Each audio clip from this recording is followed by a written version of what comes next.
Assalamualaikum warahmatullahi wabarakatuh. Alhamdulillahirabbil alamin. Allazi nahmaduhu wa nasta'inuhu wa nastaghfiruh.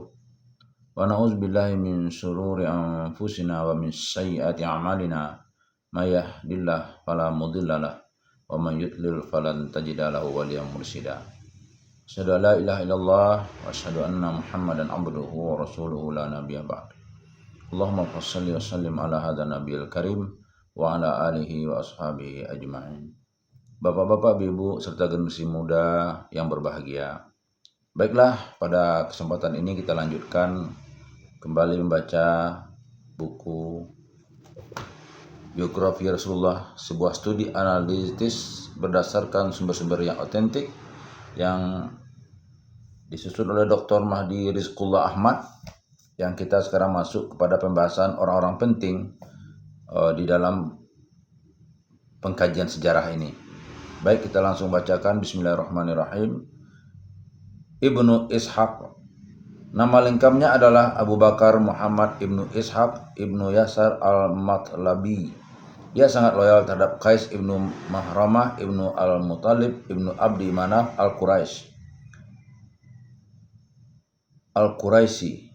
Al-Quraisy, sehingga Khalid ibn Walid sempat menciduk untuk ditawan kakeknya, Yasar, dari negerinya, Ainu Tamr, yang terletak di dekat wilayah Anbar, Irak pada tahun 12 Hijriah. Ibnu Ishaq tumbuh berkembang di Madinah Al-Munawwarah. Ia sangat tekun berguru kepada para ulama untuk menghafal hadis. Ia menimba ilmu dari Al-Qasim ibnu Muhammad ibnu Abu Bakar, Aban ibnu Utsman, Abu Salamah ibnu Abdurrahman ibnu Auf, Nafi Maula Abdullah ibnu Umar dan ibnu Syihab Az-Zuhri. Ia juga sempat berjumpa dengan Anas ibnu Malik dan Sa'id ibnu Al-Musayyab. Ia pun gemar berkelana dan mengunjungi kota-kota Islam di wilayah timur. Karenanya tak mengherankan bila ia banyak mendapatkan hadis-hadis dari para ulama kota-kota tersebut. Beberapa ahli hadis berbeda pendapat dalam menilai keadilan atau kredibilitas Ibnu Ishaq dalam masalah periwayatan hadis. Malik ibnu Anas menyebutnya Dajjal min ad-Dajajilah, sebutan untuk perawi yang suka berdusta dan ditolak periwayatannya. Kemudian Hisam ibnu Urwah ibnu Zubair menuduhnya sebagai al-kadzab atau pendusta. Pasalnya, kata Hisam, ia telah mengaku mendapat hadis dari istrinya atau istri Hisam, yaitu Fatimah binti al-Munzir ibnu Az-Zubair. Pengakuan ini disangkal keras oleh Hisam dengan mengatakan, "Bagaimana ia bisa menyumpai istriku?" Selain beberapa celaan di atas, Ibnu Ishaq juga dituduh sebagai pengikut aliran Qadariyah dan paham Syiah. Lebih dari itu, Muslim juga tak pernah mau meriwayatkan hadis-hadis darinya kecuali bila hadis-hadis tersebut juga diriwayatkan oleh perawi yang lain, yakni ia hanya meriwayatkan hadis-hadisnya sebagai penyerta saja. Hal ini dilakukan pula oleh Bukhari dalam sahihnya. Bukhari meriwayatkan hadis-hadis Ibnu Ishaq dengan kategori hadis-hadis mu'allaq. Namun demikian, tak sedikit ulama hadis yang memandangnya thiqah atau dipercaya dan hadis-hadisnya bisa diterima. Di antara mereka adalah Syu'bah ibnu Hajjaj, tokoh ternama dalam ilmu ar-rijal atau ilmu tentang perawi hadis pada zamannya. Dan tentang Ibnu Ishaq, ia mengatakan Muhammad ibnu Ishaq adalah Amirul Mukminin dalam bidang hadis. Bahkan ia juga pernah berkata, "Seandainya aku memiliki kekuasaan, maka aku akan mengangkat Ibnu Ishaq sebagai pemimpin para perawi atau ahli hadis." Tak ketinggalan, para murid Az-Zuhri pun banyak yang merujuk kepada Ibnu Ishaq dalam hadis-hadis Az-Zuhri yang mereka ragukan, yakni karena mereka percaya kepada kekuatan hafalan Ibnu Ishaq. Yahya ibnu Ma'in juga termasuk orang yang memandang siqah terhadap Ibnu Ishaq. Termasuk ia pernah berkata, Ibnu Ishaq bisa dipercaya dalam bidang hadis. Dan ketika ditanya tentang kredibilitasnya, Yahya menjawab, Asim ibnu Umar ibnu Qatadah pernah berkata, ilmu pengetahuan akan tetap berkembang di tengah-tengah manusia selama Muhammad ibnu Ishaq masih hidup. Tokoh hadis yang lain yang juga memandangnya siqah adalah Yahya ibnu Sa'id Al-Qattan dan Ibnu Hambal. Selain itu, para ahli hadis tersebut juga menjadikan hadis-hadis dari Ibnu Ishaq sebagai hujjah atau dalil. Bahkan beberapa penyusun Sunan, Musnad, dan Mustadrak pun telah meriwayatkan hadis darinya. Adapun beberapa pembesar ahli hadis yang juga ikut meriwayatkan hadis-hadisnya adalah Yahya ibnu Sa'id al-Ansari atau guru Malik, Sufyan ats-Tsauri, dan Sufyan ibnu Uyainah. Disebutkan tentang Ibnu Ishaq ini, Sufyan ibnu Uyainah pernah berkata, aku belum pernah melihat seorang pun yang mencela Ibnu Ishaq dalam hadis-hadisnya. Tercatat, Hamad ibnu Salamah ibnu Dinar, Hamad ibnu Zaid ibnu Dirham, As-Sawri dan Syu'bah ibnu Juraid juga termasuk pernah meriwayatkan hadis-hadisnya. Abu Zar'ah berkata, para tokoh intelektual Islam telah sepakat untuk mengambil hadis-hadis yang diriwayatkannya. Sementara itu, Az-Zahabi mengatakan, Ibnu Ishaq itu Hasan al-Hadis, bisa dipercaya hadis-hadisnya, dan ia orang yang solih dan saduq, orang yang benar. Adapun hadis-hadis yang diriwayatkannya secara sendirian, maka itu merupakan bukti kecerdasan dan kecerdikan. Selain itu, para ulama juga banyak yang menjadikan hadis-hadis darinya sebagai dalil.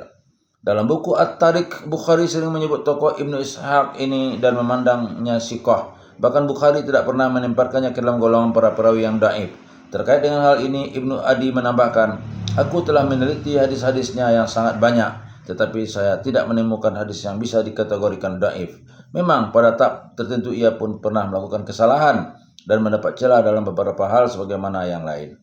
Menurut para ulama hadis yang mensiqahkannya, celaan-celaan yang ditujukan kepadanya banyak yang tidak memenuhi syarat atau jarh atau pencelaan. Syarat jarh atau pencelaan, karena alasan inilah mereka menepis beberapa celaan yang ditujukan kepada Ibnu Ishaq dan mengakui martabatnya sebagai orang yang siqah dalam hal hadis. Ibnu Sayyidin Nas dan Al-Khatib Al-Baghdadi pernah mengumpulkan semua pernyataan terkait dengan celaan dan predikat baik yang diberikan kepada Ibnu Ishaq. Lalu kedua meneliti satu persatu dan akhirnya jatuh pada kesimpulan untuk mensiqahkannya. Adapun tentang kredibilitas Ibnu Ishaq dalam bidang sejarah peperangan Nabi SAW dan riwayat hidup Nabi SAW, kebanyakan ulama telah menyepakatinya.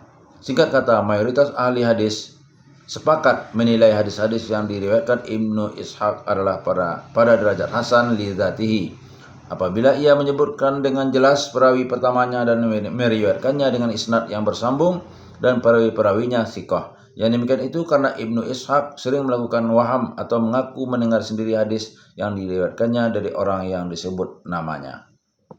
Pengaruh Ibnu Hisham terhadap sirah Ibnu Ishaq. Ibnu Hisham menggabungkan sirah Ibnu Ishaq dengan hadis-hadis yang diriwayatkan oleh Bukhari. Kemudian ia memperbaiki setiap hal yang disampaikan Ibnu Ishaq dengan cara mengedit, meringkas, dan mengkritik teks-teks riwayatnya. Dan kadangkala ia juga menambahnya dengan riwayat lain yang belum disebutkan oleh Ibnu Ishaq. Pengaruh Ibnu Hisham terhadap kitab sirah Ibnu Ishaq ini terlihat jelas pada cara atau metode Ibnu Hisham menyampaikan semua riwayat-riwayat Ibnu Ishaq kepada kita. Ia mengatakan pada awal buku ini sebagaimana berikut. Insya Allah saya akan mengawali buku ini dengan menceritakan Ismail bin Ibnu Ibrahim dari keturunan Rasulullah SAW dan setiap perkataan atau pernyataan mereka, dan saya tidak akan menceritakan riwayat tentang selain mereka yang bukan keturunan Ismail. Hal ini saya lakukan untuk membatasi sirah ini pada hadis-hadis yang terkait dengan sirah Nabi SAW saja. Dalam buku ini saya juga akan membuang keterangan-keterangan Ibnu Ishaq yang tidak ada kaitannya dengan Rasulullah SAW. Tidak berdasarkan Al-Quran dan juga tidak menjadi pendukung, penjelas dan penguat buku ini. Sekali lagi, ini adalah untuk membatasi sebagaimana saya katakan tadi. Hal lain yang akan saya hilangkan dari buku ini adalah syair-syair yang menurut saya tidak banyak diketahui para ahli syair. Hal-hal yang tidak pantas dibicarakan, perkara-perkara yang menyebutkannya dapat membahayakan orang-orang tertentu, dan beberapa masalah yang tidak ditetapkan oleh Al-Bukhari dengan riwayatnya. Dan insya Allah saya akan memaparkan semua hal selain yang saya kecualikan tersebut. Langkah-langkah yang dilakukan Ibnu Hisham terhadap sirah Ibnu Ishaq inilah yang membuat banyak kalangan sering lupa dengan pengarang pertamanya, yaitu Ibnu Ishaq Waqidi. Ia adalah Muhammad Ibnu Umar Ibnu Waqidi Abu Abdullah Al-Waqidi Al-Madini, tinggal di Baghdad, majikan Abdullah Ibnu Baridah Al-Aslami. Dalam bidang hadis ia dipandang lemah oleh para ahli kritik hadis generasi pertama. Bukhari, Ar-Razi, Nasa'i, dan Daruqutni misalnya menilai bahwa dalam bidang hadis ia tergolong matruk atau tertuduh fasik. Namun ada pula beberapa ulama hadis yang memandangnya thiqah atau dipercaya. Mereka adalah Darawardi, Yazid Ibnu Harun, Abu Ubaid, Al-Qasim Ibnu Salam, Abu Bakar, As-San'ani, Mas'ab Az-Zubairi, Mujahid ibnu Musa, Al-Musayyab, dan Ibrahim Al-Harbi. Meskipun demikian, penilaian yang bisa dipercaya dan dapat menjadi pegangan adalah pandangan Al-Bukhari dan beberapa ulama yang mengkategorikan Waqidi sebagai perawi yang dhaif. Karena itu dalam buku At-Taqrib, Ibnu Hajar mengatakan bahwa Waqidi itu matruk atau cela meskipun ilmunya luas. Dan dari sekian perawi ternama, hanya Ibnu Majah saja yang meriwayatkan hadis-hadis dari Waqidi. Semua penilaian yang baik dari yang buruk dan yang buruk terhadap Waqidi tersebut dikumpulkan dan diteliti oleh Ibnu Sayyidinas. Setelah itu ia membela dan mempertahankan kredibilitas Waqidi dalam bidang hadis. Perlu digarisbawahi bahwa meskipun mayoritas ahli hadis memandang Waqidi lemah dalam bidang hadis, kredibilitasnya dalam bidang sejarah, peperangan, dan riwayat hidup Nabi SAW tetap tidak bisa disangkal dan diakui banyak kalangan. Ada beberapa faktor yang menyebabkan Waqidi memiliki kedudukan lebih di antara para ahli sejarah, peperangan, dan riwayat hidup Nabi SAW yang lain. Di antaranya adalah ia menerapkan metode pembahasan yang sangat ilmiah dan praktis. 2. Ia merinci semua hal yang terjadi dalam setiap peristiwa dengan metode yang sangat logis dan mudah dipahami. Sebagai contoh, ia selalu mengawali pembahasannya tentang peperangan Nabi SAW dengan terlebih dahulu menyebutkan rentetan tokoh yang menjadi rujukannya dalam memaparkan riwayat terkait. Setelah itu ia menyebutkan satu persatu nama peperangan beserta tanggal kejadiannya dan kemudian menerangkan letak geografis tempat terjadinya peperangan dan tujuan ekspedisi militer Nabi SAW. Setelah itu ia menceritakan beberapa peperangan yang diikuti langsung oleh Rasulullah SAW dan juga menyebutkan nama-nama orang yang ditugasi untuk menggantikannya di Madinah selama beliau mengikuti peperangan. Dan terakhir ia pun seringkali menyebutkan syiar-syiar atau semboyan kaum muslimin dalam setiap pertempuran. Lebih dari itu, bila terdapat ayat-ayat Al-Quran yang terkait dengan salah satu peperangan atau ekspedisi militer Nabi SAW, maka ia akan menukil ayat-ayat tersebut dan menafsirkannya pada akhir pembicaraan. Ibnu Sa'ad. Nama lengkapnya Muhammad Ibnu Sa'ad Ibnu Muni Al-Hashimi. Ia merupakan tokoh Bani Hashim dan bergelar Abu Abdullah Al-Basri atau lebih dikenal dengan Ibnu Sa'ad. Ia terkenal pula sebagai sekretaris Waqidi karena ia mengikuti gurunya ini dalam waktu yang cukup lama dan ikut menuliskan hadis-hadis yang diriwayatkannya. Sebenarnya Ibnu Sa'ad telah selamat dari celaan para ahli kritik hadis apabila Ibnu Ma'in tidak menempatkannya sebagai perawi yang kadzib atau tertuduh pendusta. Ziyad Ibnu Mansur pernah mengumpulkan semua pernyataan yang terkait dengan celaan dan peneguhan kredibilitas Ibnu Sa'ad dalam bidang hadis. Lalu setelah meneliti satu persatu dan mendiskusikannya, ia jatuh pada kesimpulan sebagaimana berikut. Terlihat hanya Yahya Ibnu Ma'in saja yang menilai Ibnu Sa'ad sebagai pendusta atau kadzib, namun sanggahan Al-Khatib, Al-Baghdadi, As-Sam'ani, dan Ibnu Taghribardi terhadap celaan itu cukup kuat dan bisa membebaskan Ibnu Sa'ad dari celaan tersebut. Selain itu, para penghafal hadis sendiri menilai Ibnu Ma'in sebagai golongan ahli kritik yang sangat ketat, di mana apabila celaan itu hanya dilontarkan olehnya sendiri dan bertentangan dengan penilaian ahli kritik yang lain, maka pernyataannya itu tidak diterima. Ziyad menambahkan, dari pernyataan para ahli kritik yang muncul tentang Ibnu Sa'ad, terlihat bahwa mereka tidak mengkritik atau mencela kredibilitasnya sebagai perawi dan sebagian besar hanya mencela hadis-hadis yang diriwayatkannya dari para perawi yang dhaif. Hal ini terlihat jelas dari pernyataan Ibnu Salah atau wafat 213 Hijriah berikut ini. Ibnu Sa'ad itu perawi thiqah atau bisa diterima, hanya saja ia seringkali meriwayatkan hadis-hadis dari para perawi yang terkategorikan dhaif, semisal Al-Waqidi, Ibnu Umar, dan lain-lain. Sementara itu mereka yang meneguhkan kethiqan Ibnu Sa'ad adalah Abu Hatim Ar-Razi, ia termasuk ahli kritik hadis yang ketat pula. Az-Zahabi dan Ibnu Hajar, kedua pengkritik terakhir ini telah mencoba merangkum, meneliti dan membandingkan antara semua kritikan dan celaan yang ditujukan kepada Ibnu Sa'ad. Walhasil keduanya berkesimpulan pada penilaian yang akomodatif dan berimbang. Hadis-hadis yang diriwayatkan Ibnu Sa'ad dari Waqidi dan perawi dhaif lainnya tidak bisa dimasukkan sebagai alasan untuk mencela Ibnu Sa'ad. Sebab hal seperti ini juga banyak dilakukan pada penghafal hadis ternama. Selain itu, barang siapa telah menyandarkan hadisnya pada yang lain, berarti ia telah memindahkan tanggung jawabnya. Dan perlu diketahui bahwasanya Ibnu Sa'ad meriwayatkan hadis-hadis dari perawi yang dhaif maupun yang thiqah terpercaya dengan menggunakan sanad sehingga ia lepas dari tanggung jawab. F. Buku-buku sejarah Kota Mekah dan Madinah Al-Haramain. Ada beberapa ulama yang telah menyusun satu buku khusus yang membahas sejarah Kota Mekah dan Madinah, termasuk di dalamnya pembicaraan tentang kondisi keduanya sebelum dan sesudah Islam. Salah satu buku penting yang sudah dicetak dan diterbitkan dalam hal ini adalah Tarikh Makkah, karya Abu Al-Walid Ibnu Abdullah Al-Azraqi, wafat 250 Hijriah. Buku ini sudah ditahqiq atau baca, diedit dan disunting oleh Syekh Rusdi Saleh Mulhas.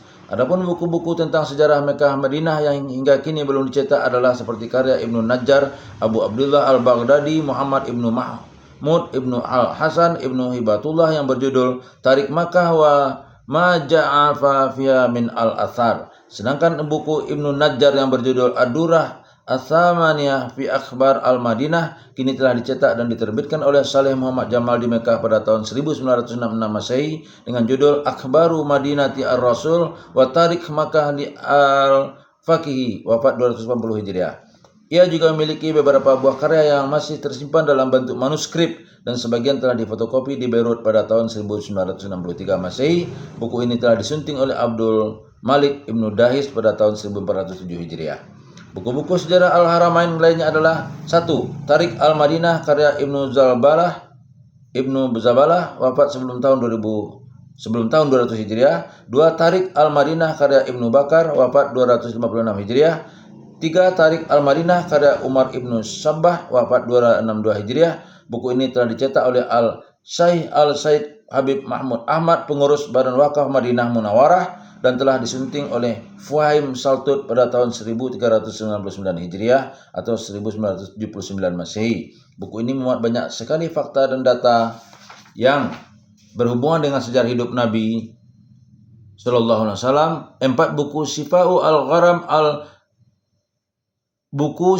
Al-Gharam bi Akhbari Baladillahi Al-Haram karya Muhammad Ibnu Ahmad Al-Fasi, wafat 832 Hijriah. Buku ini telah disunting menjadi 2 jilid oleh Dr. Umar Abdus Salam Tadmiri pada tahun 1405 Hijriah atau 1985 Masehi. Ia juga pernah menyusun sebuah buku serupa dengan judul Al-Aqdu Ats-Tsamim fit Tariq Al-Balad Al-Amin.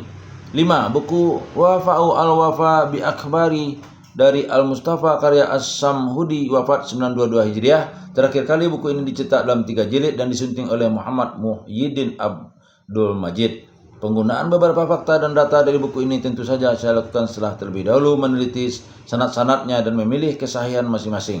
Singkatnya, untuk persoalan-persoalan yang berkaitan dengan akidah dan hukum, saya hanya akan mengambil riwayat-riwayat yang sahih saja. Adapun dalam masalah yang lain, ada kalanya saya memanfaatkan riwayat-riwayat yang dhaif tersebut. G. Buku-buku sejarah umum. Buku-buku jenis ini biasanya memuat sejarah berbagai macam bangsa, negara, kota, dan tokoh-tokoh secara umum dari sejak zaman pra-Islam sampai pada zaman penulis buku-buku tersebut hidup, dan kebanyakan buku-buku ini mengawali pembahasannya dari sejarah penciptaan manusia. Buku-buku seperti ini sangat banyak dan diantaranya adalah sebagai berikut. Baik, kita lanjutkan nanti pembahasan tentang buku-buku sejarah umum yang juga nanti akan diterangkan berkenaan dengan buku biografi ini. Terima kasih atas perhatiannya. Bila taufiq wal hidayah.